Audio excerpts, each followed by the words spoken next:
What's going on, guys? It's Cynical and welcome back to another video. Today for you guys, I thought I'd sit down and talk to you dudes about some general gaming news and information, as tonight PlayStation have actually officially released some very real information towards Sony's next generation console. Whether it be dubbed the PlayStation 5 or not, we do have some real info towards a few tidbits as to what we can sort of expect from the system itself regarding things like CPU, GPU, and some other really interesting small details. Now, this information was actually an exclusive from Wired, an article site that have recently been hanging out with PlayStation clearly. Mark Sony, who is actually one of the lead heads over at PlayStation, who is also responsible for the development of this next generation system, has given Wired some exclusive information to share with us, which obviously we're very happy to see. There's been a lot of rumors sort of circulating over the past couple of years, so it's nice to see some concrete information. So there's quite a few things to talk about, but let's start off with talking about both the GPU as well as the CPU,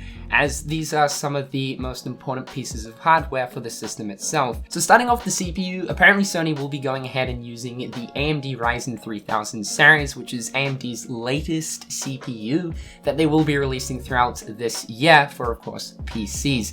Sony will be using this and they'll be obviously basing it off of this technology. We can sort of expect that the gigahertz marks will be sitting anywhere from 4 to 5. That's especially impressive if we look at the PS4 Pro CPU, which is currently using an AMD Jaguar, which sits at about the 2.1 gigahertz mark. In the ways of GPU, Sony will be going ahead and using the AMD Navi series. It will be apparently a custom variant, but descriptions read that apparently this sits very close to the same performance of NVIDIA's GTX 1080. That means that in the ways of teraflops, we can probably expect the AMD Navi for this system to come in at about the sort of 8,000 teraflops mark. And again, extremely impressive if you were to compare this to the PS4 Pro's AMD Radeon, which comes in at about the 4,200 teraflop mark. The really cool thing about this though is ray tracing is going to be enabled for this system, which is currently something that NVIDIA's RTX buckles down on. Now, in the ways of ray tracing, this is actually something that a lot of developers are only just starting to actually implement into their games. Metro Exodus, first and foremostly, is actually very well known for this and utilizes ray tracing extremely well. And if you guys don't really know what the whole ray tracing thing is, it's essentially more accurate depiction of lighting within environments. Things like reflections and dispersion, all those kind of effects look a lot more realistic when ray tracing is used. This is, of course, just mumbo jumbo, but it essentially means that the graphic fidelity of this next generation system is going to be somewhat impressive.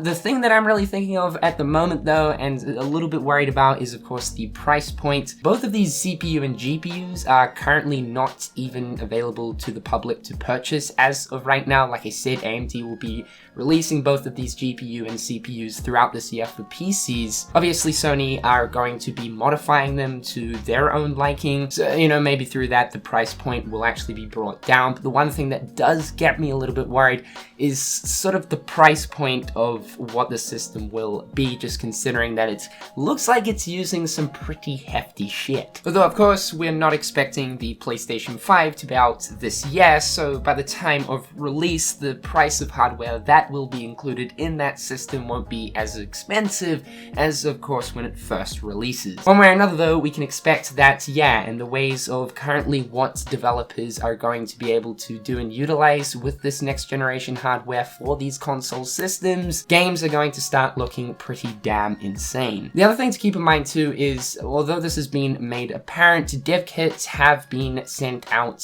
to different developers, and a lot more of them. In case you guys are unaware, for the past 4 years, Sony have actually been handing out dev kits to a lot of different developers, so obviously they can get on board and become used to exactly the architecture and hardware that obviously this next system is going to be using. They have recently mentioned that a lot more have been sent out so that a lot more developers can start getting on the grind to start developing games for this next system, as we can probably expect that PlayStation 5 will most likely release somewhere towards the end of 2020, if not beginning of 2021. It has been made apparent that we will not see see anything to do with this system at E3 this year, and obviously don't expect the console itself to release this year, but who knows, we might actually find out a little bit more information towards the end of this year. If not, I would say the true major reveal of the PlayStation 5 will hopefully be E3 of next year, or maybe if Sony are actually planning some kind of major event towards the end of this year, that could be a perfect time to do so as well. The next thing that Mark Cerny confirmed is 3D audio. Now, this is actually one thing that the PlayStation 4 is actually already capable of, but there is only so many games that actually support 3D audio. This is one thing that obviously VR buckles down on, but it makes a lot of sense because VR is all about the whole immersion thing. But I think from what he's saying right here, it seems like they want all games on the system to be able to support this 3D audio function, and to actually have a lot more focus put into the audio side of things when looking towards video games. He mentioned specifically that it was a little bit of a disappointment that in the ways of the audio step up from PlayStation 3 to PlayStation 4 wasn't exactly the greatest. It seems like one thing that Sony are buckling down on in the ways of this brand new system is trying to make extremely immersive audio where you feel like you're actually in the game and can hear all sorts of different sound effects and whatever else is happening in the world space in sort of a 3D space as if you're actually in there. He mentioned that this kind of audio will be supported through TV and surround sound units, but he did mention that obviously the gold standard will be using a headset, which obviously if you want the true 3D sound experience, it probably does make a little bit of sense to whap on those headphones. The next really cool thing to know is that the PlayStation VR will be supported with this next system. So yeah, for any VR owners out there, if you are worried that basically your VR headset will become obsolete by the time the next system comes out, please do not stress because you will be able to use your headset with the PlayStation 5. I think this is absolutely fantastic and has been a worry on a lot of people's mind, just considering that essentially you have to pay the same price for the whole VR setup as you do for the console itself. So it's good to know that, you know, people's hard-earned cash isn't just going to fly out the door as soon as the next system comes out. The other thing that was actually brought up too is whether or not Sony will be going ahead and making a next generation VR headset specifically for the PlayStation 5, but unfortunately Mark Cerny couldn't really bring up any information. But of course, no doubt that Sony will most likely make a new and improved PlayStation VR for the PS5 once the system releases, or a little bit of time afterwards. This would obviously make a lot of sense just considering, you know, all of the new hardware that actually comes in the system, although I'm sure that the PlayStation VR headset would be able to be altered and updates would be able to be applied in order for, you know, the headset to utilize the newfound hardware. In order for the VR side of things to get the true use out of the brand new hardware in the system, I ultimately think that a brand new headset would need to be developed. However, we have actually seen improvements with using the PlayStation VR headset on a PlayStation 4 Pro compared to that of using it on a standard PlayStation 4. So yeah, it'll be interesting to see what kind of differences we can see through using the VR headset on the next system compared to obviously a PlayStation 4. Next, they got onto the topic of SSDs. Yes, that is correct. This system is actually going to include an inbuilt solid state drive. None of this external SSD bullcrap, but an actual inbuilt SSD. This of course means that for things like load times, they're going to be increasingly faster, and I think this is one thing that has really needed to happen with consoles for an extremely long time. Implement the SSD. The issue is, when it comes to solid state drives, you pay a lot for just a small amount of space, if of course the memory is a solid state drive.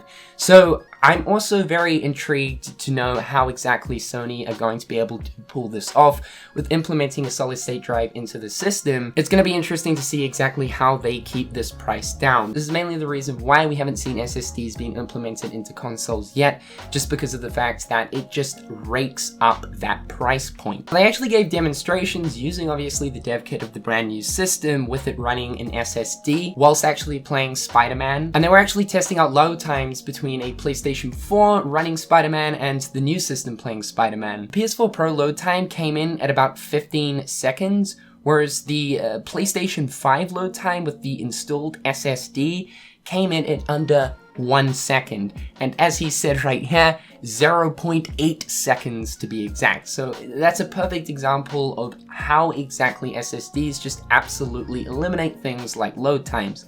Again, the whole price point and also the amount of space is a little bit worrisome, but I have faith that Sony obviously will be able to work around this whole thing. Things like graphic fidelity, resolution, and frame rate have been on the absolute uprise this console generation, but as games continue to look better, especially looking towards open world ended games, load times also seem to increase as well.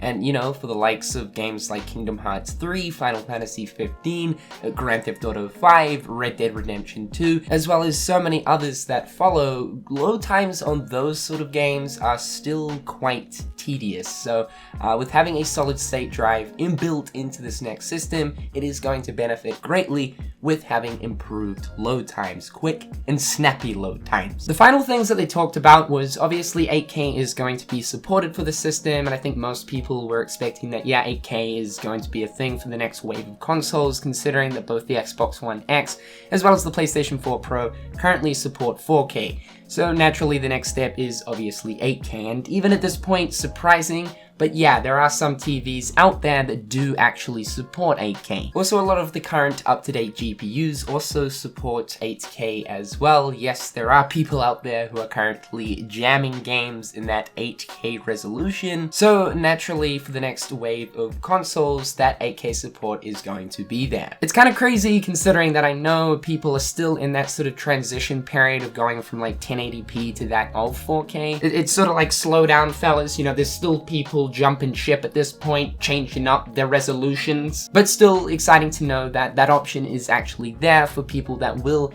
at that point, when we get to that point, will be able to experience their games in that glorious 8K. And because this next system is actually based off the PlayStation 4's architecture, this means the PlayStation 5 is going to be 100% backwards compatible with PlayStation 4. Praise the absolute gaming lord! Not only that, but the PlayStation 5 will also use physical media as well. It's not just going to be a download-only box from the mouth of Mark Cerny, which is absolutely fantastic to know, seeing as we're sort of slipping into that day and age of like game streaming, you know, obviously with the Google Stadia, and Microsoft in the talks of making a specific Xbox system that is built for game streaming and only game streaming, and that the gaming industry seems to have a large focus on subscription-based game services. It's fantastic to know that things like discs, yeah, those really old crusty things, are still going to be usable.